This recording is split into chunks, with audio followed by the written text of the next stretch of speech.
Assalamualaikum warahmatullahi wabarakatuh. Kembali belajar bahasa Indonesia. Sebelum kita masuk ke materi, sebaiknya kita berdoa terlebih dahulu. Berdoa dimulai. Berdoa selesai. Materi yang akan kita bahas hari ini adalah teks prosedur.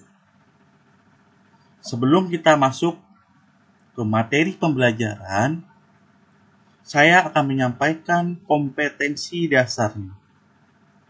Kompetensi dasar mengidentifikasi teks prosedur tentang cara melakukan sesuatu dan cara membuat atau cara memainkan alat musik, tarian daerah, cara membuat kuliner khas daerah, dan lain-lain dari berbagai sumber yang dibaca dan didengar.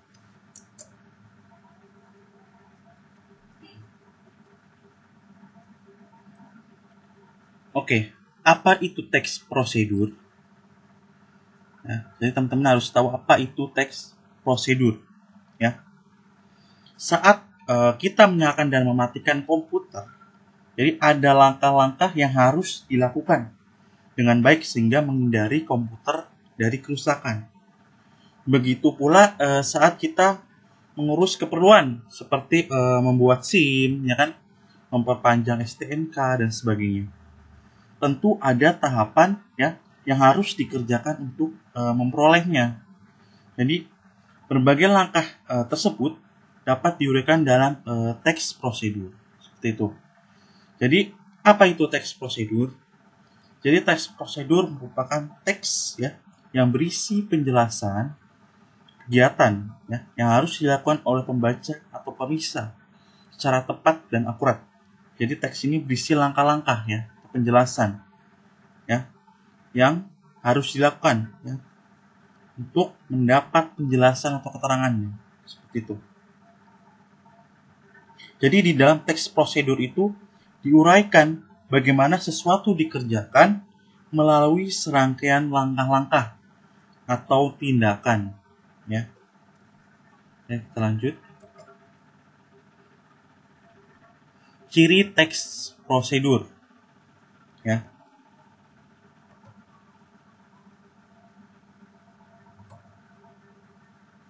Dari segi isi ya, nomor 1 adalah panduan langkah-langkah yang harus dilakukan. Artinya apa? Teks prosedur ini berisikan langkah-langkah ya, seperti itu. Yang kedua adalah aturan atau batasan dalam hal bahan atau kegiatan dalam melakukan kegiatan.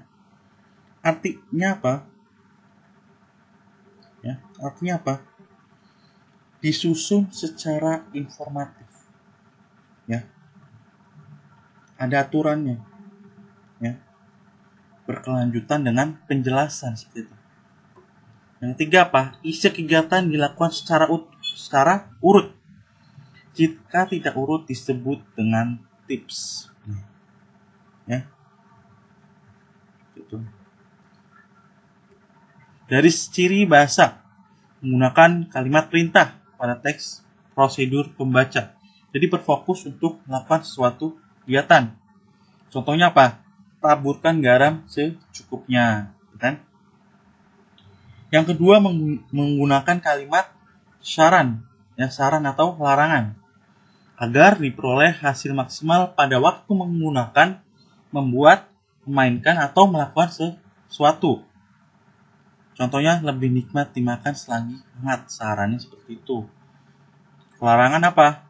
Jangan menggunakan api terlalu besar. Yang ketiga menggunakan kata ukuran akurat. Contohnya apa? 500 gram tepung terigu, setengah kilo ikan belidak, ya kan? Yang keempat apa? Menggunakan kelompok kalimat dengan batasan yang jelas. Ya. Dia berkelanjutan tapi dengan penjelasan seperti itu. Contoh, rebus hingga menjadi bubur, ya kan? Lipat bagian ujung kanan sehingga membentuk segitiga sama kaki. Gitu.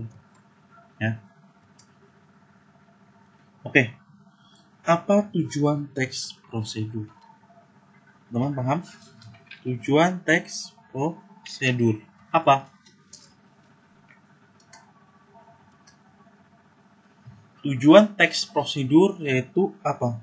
Untuk menjelaskan kegiatan yang harus dilakukan agar pembaca ya dapat secara tepat atau akurat mengikuti sebuah proses membuat sesuatu, ya, atau melakukan suatu pekerjaan atau menggunakan suatu alat. Bahasa yang sederhananya adalah untuk memberi petunjuk cara melakukan sesuatu melalui serangkaian tindakan atau langkah. Seperti itu, ya. Jadi apa tujuan teks prosedur? Yaitu apa? Memberi petunjuk cara ya melakukan sesuatu melalui serangkaian tindakan atau langkah. Itu yang lebih sederhananya, ya. Oke, kita lanjut. Ada lagi nih. Banyak ya tujuannya, seperti yang pertama adalah memandu cara, ya. Cara menggunakan komputer yang tadi saya bahas, ya. Cara mematikan komputer, menyalakan komputer, itu dan lain-lain, ya. Untuk memandu cara memainkan suatu alat ada, itu namanya teks prosedur. Atau memainkan piano, seperti itu. Cara yang ketiga adalah memandu cara membuat bahan, cara dan langkah. Yang keempat apa? Memandu atau melakukan sebuah kegiatan, misalkan senam, caranya seperti apa, ya kan? Ya. Oke.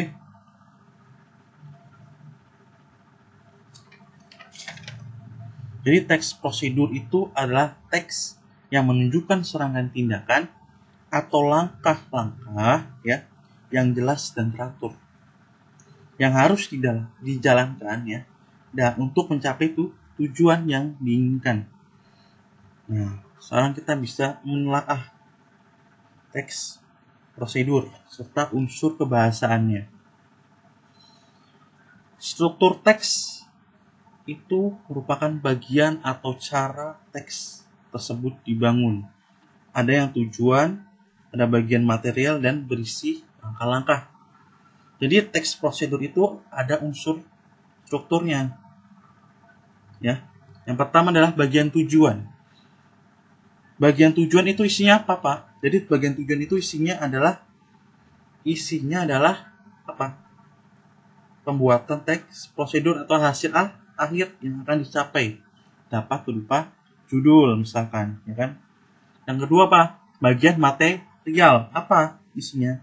Misalkan informasi tentang alat atau bahan yang dibutuhkan. Tapi tidak semua teks prosedur terdapat bagian ini.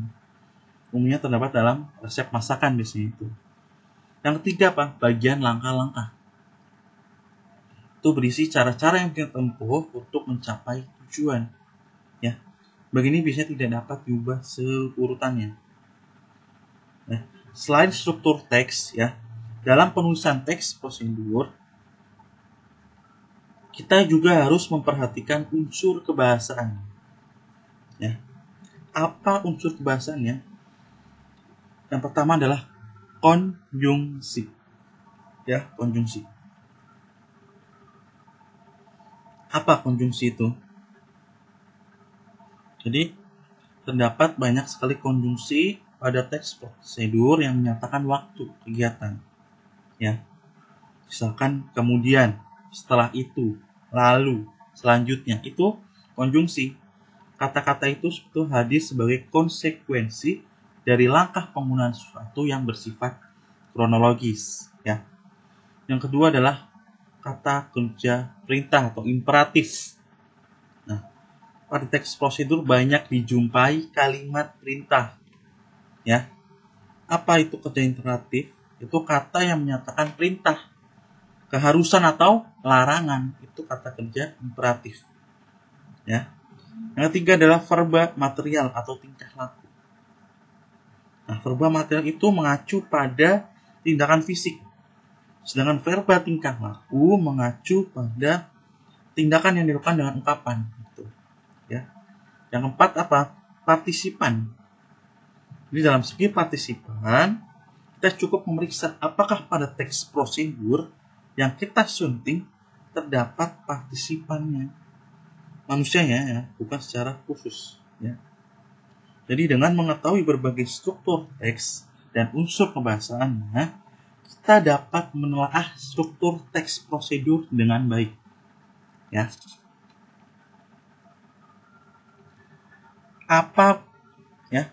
Ada beberapa aspeknya apa aja? Itu adalah menelaah judul teksnya dulu. Ya, menelaah judul teksnya. Yang kedua apa? Menelaah pengantar yang memuat tujuan penulisan. Ya. Yang ketiga, menelaah kelengkapan bahan atau alat. Ya. Yang keempat adalah menelaah ketepatan urutan langkah membuat melakukan sesuatu. Ya. Yang terakhir adalah menelaah bahasanya, seperti diksinya, ya, irian kalimatnya, ya, struktur kalimat, ejaan dan tanda baca. Ya.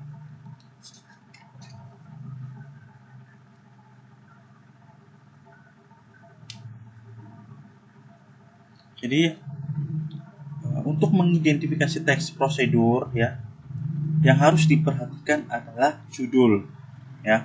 Yang kedua adalah pengantar. Yang ketiga apa? Bahan yang diperlukan untuk melaksanakan suatu prosedur. Yang terakhir adalah urutan langkah-langkah atau tahapan, ya, untuk membuat atau melakukan sesuatu. Ya.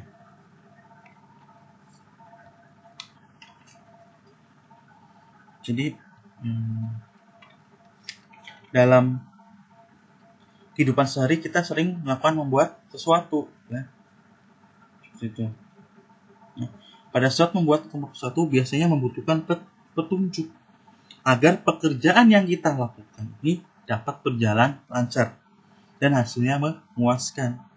Jadi petunjuk yang digunakan untuk membuat atau melakukan suatu pekerjaan disebut teks prosedur, ya. Teks prosedur.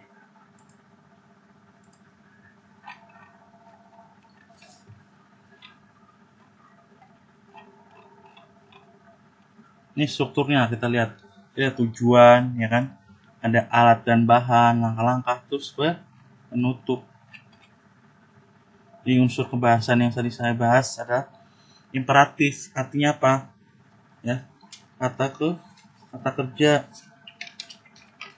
ya, yang berisi perintah, keharusan atau larangan, ya.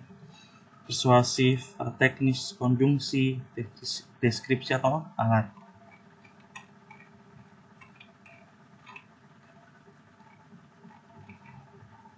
Jadi kita ada prosedur kompleks, sederhana, protokol, ya kan?